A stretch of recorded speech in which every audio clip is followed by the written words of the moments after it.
Mesdames, Messieurs, bonjour. Très heureux de vous retrouver cette semaine en direct du Salon de l'Agriculture pour cette nouvelle émission Power Boost. Alors effectivement, vous le voyez, TV Agri avait un plateau télé. Ce plateau télé nous a permis de faire de nombreuses interviews. Et bien sûr aussi, vous le voyez derrière moi, on vous a trouvé du matériel à vous montrer. Mais sans plus tarder, je vous invite à découvrir le sommaire de cette nouvelle émission Power Boost. Et oui, nous sommes au Salon de l'Agriculture et pourtant, nous trouvons le temps de vous préparer un Power Boost. Elle est pas belle la vie? Nous avons profité de cette occasion pour vous faire découvrir un nouveau simulateur en 3D extrêmement impressionnant. Puis nous retrouverons l'agriculteur à qui l'on doit l'égérie du salon, la vache Bella. Vous ne connaissez peut-être pas encore les Very Important Paysans? Eh bien, dans quelques minutes, vous connaîtrez. Puis pour finir, on se penchera sur le métier d'ingénieur en agriculture. Alors allons-y, top départ pour cette 224e émission Power Boost.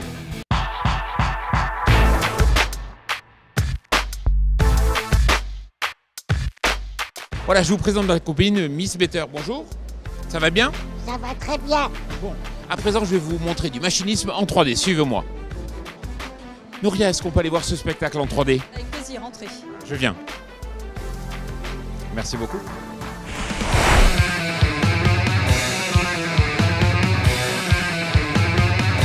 Bon, je vais prendre le volant de cette moissonneuse-batteuse virtuelle.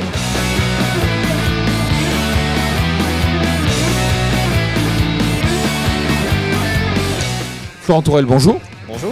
Alors, comment ça fonctionne? Alors ici vous êtes dans une pièce cubique. Toutes les murs sont des faces en fait sur lesquelles on va venir projeter des images en 3D. Donc vous avez des lunettes 3D sur lesquelles sont positionnés des capteurs qui nous permettent de connaître votre position dans l'espace. Donc ceci va nous permettre de nous adapter en fait à la taille de la personne et à sa position. Donc s'il y a une table, on va pouvoir regarder dessous, se lever, faire des choses comme ça. Ensuite on va pouvoir interagir avec l'environnement en cliquant sur des boutons, déclencher des animations, voilà, faire des actions simples comme ceci. Merci beaucoup. Merci à vous. Assez impressionnant, non, quand même? Moi, ce que je trouve le plus étonnant, c'est comment on arrive à prendre totalement la main sur la moissonneuse-batteuse. Muriel Cazet, c'est encore vous qui avez eu cette idée. Bonjour Jean-Paul. Oui, nous avons voulu en tous les cas faire une démonstration de force concernant donc, le high-tech qu'il y a aujourd'hui dans l'agroéquipement et attirer les jeunes vers ces métiers qui manquent vraiment d'attrait. Et en plus, ça a du succès. Et effectivement, on a eu une très belle couverture média et nous sommes vraiment heureux d'avoir aujourd'hui une audience et peut-être contribuer à l'évolution de l'image de l'agriculture vers une modernité certaine. Merci beaucoup et félicitations. Merci. Au revoir. Je suis en compagnie de Stéphane Tour. Bonjour. Bonjour. Alors, on avait eu le plaisir de vous voir dans vos alpages dans l'émission Power Boost il y a quelques semaines. On vous retrouve ici en direct du salon. C'est pas facile quand même de répondre à toutes ces questions. Ah non, c'est pas facile. Et en plus, on n'aurait pas imaginé qu'il y ait un tel engouement autour d'une vache. Alors, à tel point que votre vache, elle a eu un coup de blues? Elle a eu du mal un peu à s'habituer à être toute seule puisque c'est des vaches de troupeau. Et du coup, on en a mis une autre de temps en temps, mais en expliquant aux gens quand même qu'elle allait se reposer et puis qu'elle allait revenir. Voilà, c'était une doublure pour la bonne cause et effectivement, c'était nécessaire de pouvoir la remplacer. Stéphane Tour, merci. Merci à vous. Voilà, à présent on va retrouver un autre buzz. Vous savez, les équipes de Power Boost, de TF1, Automoto en particulier, on a eu l'idée de mettre face à face une Porsche 911 GT3 face à un tracteur Fendt Vario 828 S4. Vous allez voir, ça fait un buzz terrible. Effectivement, vous avez fait le buzz ces derniers jours parce qu'il y a eu un partenariat aussi qu'on a monté entre Power Boost et Fendt. L'idée était toute bête, elle est partie de vous d'ailleurs au tout départ dans un salon à Innovagri. Olivier vient me dire que ça serait bien quand même d'essayer de faire quelque chose un peu médiatique. Et effectivement, on a pris contact, donc Power Boost avec TF1. On a organisé un rendez-vous avec le numéro 2 ou 3, le responsable des sports de TF1. Et on a construit un scénario avec l'idée de mettre face à face un tracteur 828 Fendt, donc un Vario S4, et puis face une Porsche 911 GT3. Les deux sont allemands, les deux coûtent cher, les deux sont puissants, mais effectivement sur le 0-100 km/h, il n'y a pas beaucoup d'espoir que le tracteur gagne. Effectivement, là on avait assez peu de chances de gagner dans cette discipline. Par contre, l'objectif, comme vous le disiez, c'était vraiment de toucher un grand public. Aujourd'hui, je pense qu'on est tous fiers du métier d'agriculteur et des métiers qui gravitent autour. Là, on peut le voir à l'entrée du salon, il y a différents tracteurs, d'autres marques, soit, mais les gens ont quand même malgré tout des étoiles dans les yeux en les voyant. Et aujourd'hui, je pense qu'il était vraiment nécessaire de un peu balayer l'image vieillotte qu'on pouvait avoir du machinisme, avec des gens qui pensaient que voilà, on travaillait toujours avec des tracteurs à la fois polluants, tout à fait anciens et bruyants. Je pense qu'aujourd'hui, par le biais de l'émission donc, qui est parue donc, hier matin, où on a fait 1,3 million de téléspectateurs donc, dans Automoto, Bravo. ce qui est quand même déjà un beau succès. Je pense qu'on a réussi à montrer, et notamment aussi au travers du scénario qu'on avait mis en place, que les tracteurs sont capables de se défendre dans leur domaine d'activité, dans le sens où là, le Fendt bat 3 fois la Porsche sur des séries, des épreuves qui sont différentes. Alors si vous regardez un peu l'émission qu'on a fait, que nous c'était plutôt dans Power Boost, l'idée de faire un making-of, de voir comment c'était préparé. L'idée ça a été très simple. D'abord il a fallu convaincre TF1. Ça n'a pas été très difficile parce que Jérôme Saporito, donc, qui est responsable des sports, a très bien compris l'histoire qu'on pouvait raconter entre le tracteur et la Porsche. Donc TF1 a mené une Porsche et un pilote, Anthony Beltoise en l'occurrence, et nous on a amené le tracteur et le pilote, en l'occurrence Pilote Olivier Leroy. improvisé pour l'occasion. Et puis ça, dans un aérodrome dans l'Aube, on a mis les deux face à face. Concrètement, il a fallu quand même trouver des épreuves. Un exemple? Exemple d'épreuve, c'est une épreuve de slalom.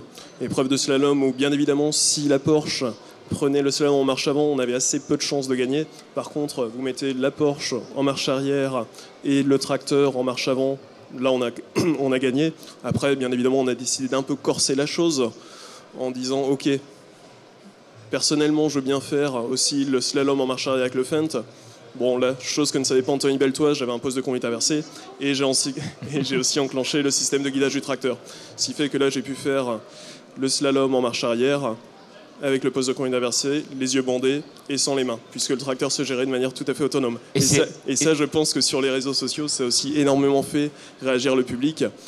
Et voilà, là encore une fois, on est vraiment dans une démarche de vulgarisation des technologies qu'aujourd'hui, qui sont utilisées dans toutes les exploitations agricoles.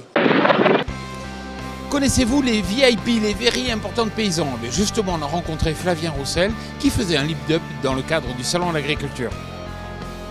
Alors vous êtes un ovni, quelque part. Et je pense que pour les générations un peu supérieures, il faut qu'ils comprennent qu'aujourd'hui, Facebook, c'est un outil de mobilisation important. Alors vous avez une page qui s'appelle Very Important Paysan. Avec ce mot qui est capable de fédérer autour de VIP, l'idée que l'agriculture, aujourd'hui, c'est quelque chose de porteur, c'est une passion. Et quel est le lien commun entre tous les fans, les 23 000 fans de votre page? Le lien commun, c'est la passion de l'agriculture. C'est quelque chose que j'ai découvert parce qu'on m'a appelé en mars dernier, le créateur de la page, Félix, m'a appelé à venir pour aider. Et j'ai vite compris que tout le monde était animé par une même passion et aussi par des doutes. Et j'en profite pour rebondir sur le stress. On a souvent des gens qui nous envoient des photos de leur tracteur qui est planté. Et dans la boue. Voilà, dans la boue, dans les conditions actuelles ou autres, ou alors qu'il y a des accidents. C'est jamais un Fendt. On en a. Et non, si vous voulez, ce qui est important, c'est que par le partage, on partage aussi ses galères. Et même sur Internet, les gens n'ont pas peur de partager ça. Est-ce que vous considérez comme un média?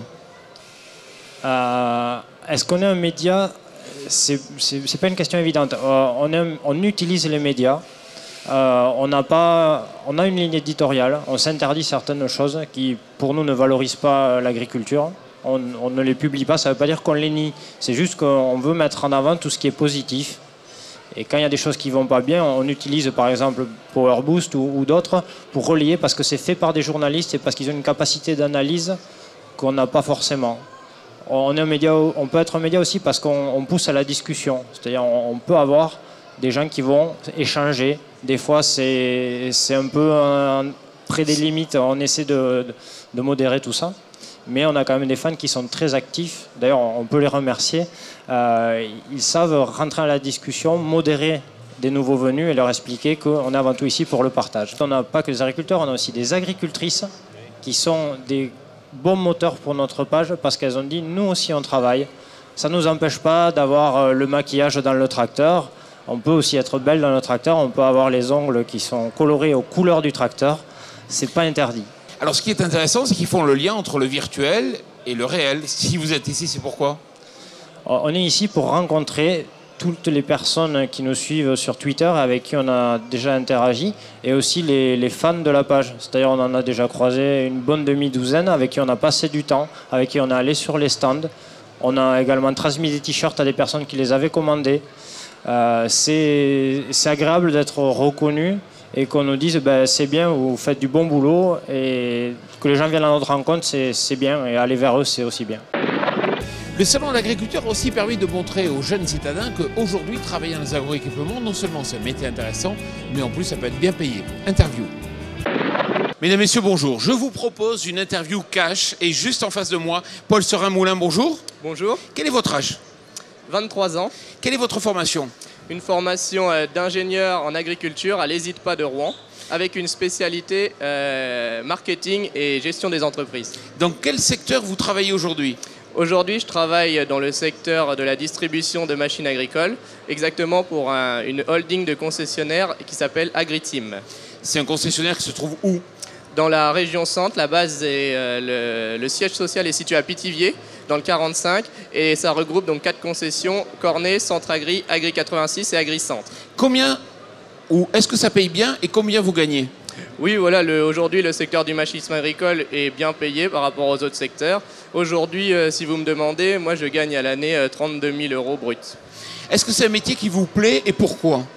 Oui, bien sûr, c'est un métier qui me plaît. Pourquoi? C'est parce que vraiment, aujourd'hui, c'est un secteur qui requiert beaucoup d'autonomie, un secteur très international. On va avoir affaire à différentes cultures, même si l'on travaille en concession, puisqu'aujourd'hui, il y a des sièges tout simplement en Allemagne pour l'Europe, aux États-Unis pour le monde. Majoritairement, on se développe sur les pays d'Asie, en Chine, aussi après sur l'Amérique du Sud. Voilà, donc ce qui me plaît, c'est vraiment la vision internationale, l'autonomie et tout simplement aussi la technologie. Est-ce qu'on peut progresser quand on travaille dans une concession comme vous? Oui, bien sûr. Aujourd'hui, surtout avec l'ampleur que prennent les concessions agricoles, aujourd'hui, on a de plus en plus d'ingénieurs, exactement comme j'ai fait, qui sont recrutés, avec des salaires, comme je vous ai dit, qui sont tout à fait honorables, qui ont des fonctions support, des fonctions de responsabilité, et qui vont vraiment être en direct contact avec le client, mais aussi avec les responsables des différentes concessions. Vous voyez, classe, ils ont été très malins parce qu'ils ont mis partout leurs tracteurs dans le salon et effectivement ce Xerion a été certainement l'un des objets les plus photographiés durant tout ce salon. Voilà, l'émission Power Boost touche à sa fin, je vous retrouve bien sûr la semaine prochaine, mais d'ici là je vous souhaite une excellente semaine. Toutes les images se sont adaptées.